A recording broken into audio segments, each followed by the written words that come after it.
Hey guys, it's Crazy King 58 here, and today I'm back with another video. Like I said yesterday, I will upload another video. Today we are focusing on the main biological molecule called lipids. Now yesterday we looked at carbohydrates. The video is up if you'd like to check that out.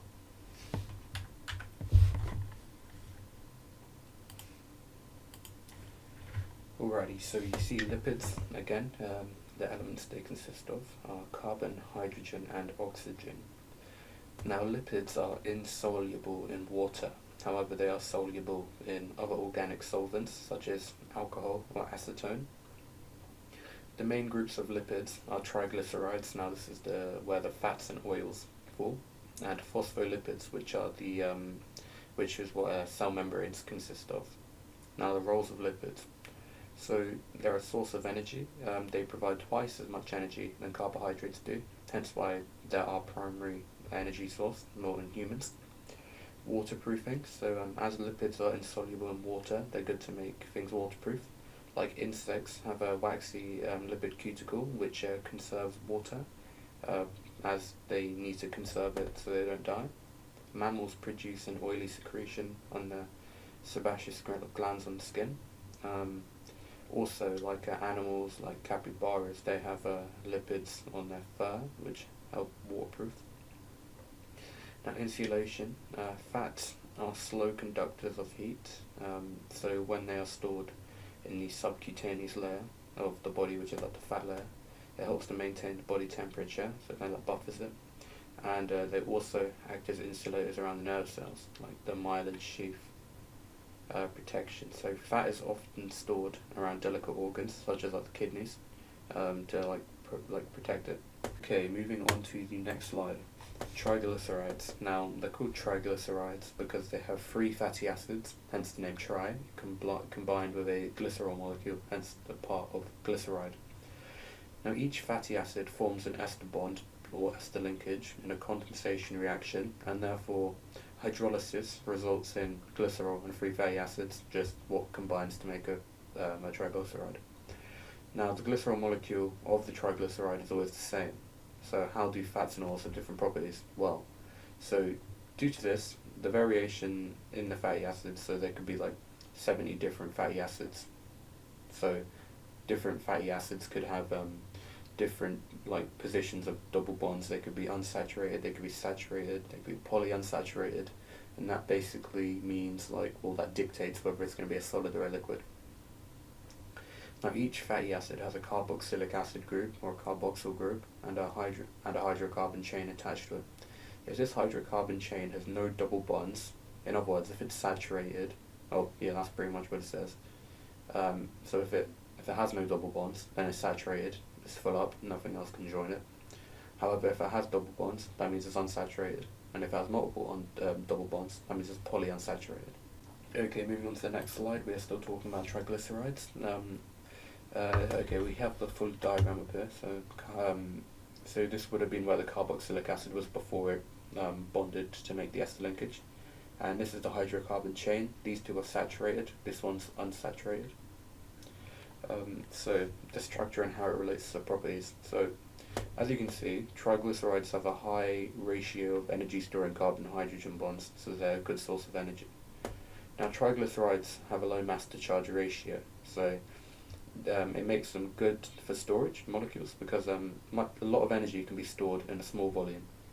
So this is beneficial to animals as it decreases the mass they have to carry around with them. Now, as they're large and soluble non-polar molecules, their storage doesn't affect osmosis or water potential of cells. They have a high ratio of hydrogen to oxygen atoms, so when oxidized, the triglycerides release water, hence being a source of water in desert animals or animals living in dry conditions. They would find this property quite useful. Okay, now we're moving on to phospholipids. Now a phospholipid has a glycerol molecule with two fatty acids however attached to it and a hydrophilic polar phosphate head. Okay, so basically these are just three different ways of drawing it. So if we take this one for example, this is the glycerol molecule, and these are the two ester linkages with the fatty acid chains on them. Now over here we have the polar phosphate head. Now this is what makes it hydrophilic. So oh yeah, the phosphate head is PO4 3 minus. No, that just means power of. A phospholipid is made up of a hydrophilic head which interacts with water, so it is attracted to water, but not with fat. So yeah, a hydrophobic tail. Now this orientates itself away from water but mixes readily with fat. Now this is the this nature means that when in an aqueous solution, they form a phospholipid bilayer within cell membranes. So this forms a hydrophobic barrier between the inside and outside of the cell, because the hydrophobic tails orientate themselves inwards, facing away from the water, and the polar hydrophilic heads point themselves outwards towards the water. The hydrophilic phosphate head of the phospholipids help to hold at the cell surface membrane. So the phospholipid structure also allows them to form glycolipids by combining them with a carbohydrate. And now this happens within the cell surface membrane, within the fluid mosaic model. Look at that later on. Now these glycolipids are important in cell recognition. Alright, now moving on to the next one, which is the emulsion test. So, the test for lipids, now this is called the emulsion test. So you take a dry grease-free test tube and 2 centimeters cubed the sample that you want to be tested, and you add 5 centimeters cubed of ethanol. You then shake the tube vigorously to dissolve any of the lipids in the sample, and add 5 centimeters cubed of water and shake gently.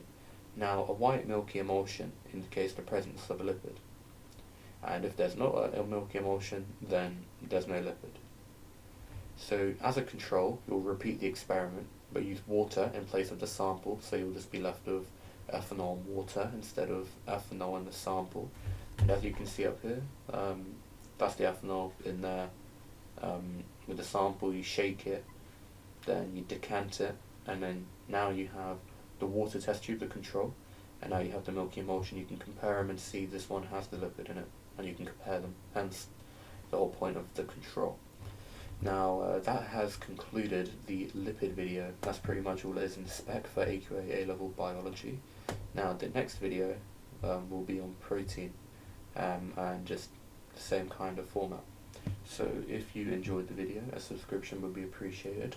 If you would like me to do anything on any chemistry or statistics, put it in the comments. If you have any questions, put it in the comments, and I will see you guys in the next video.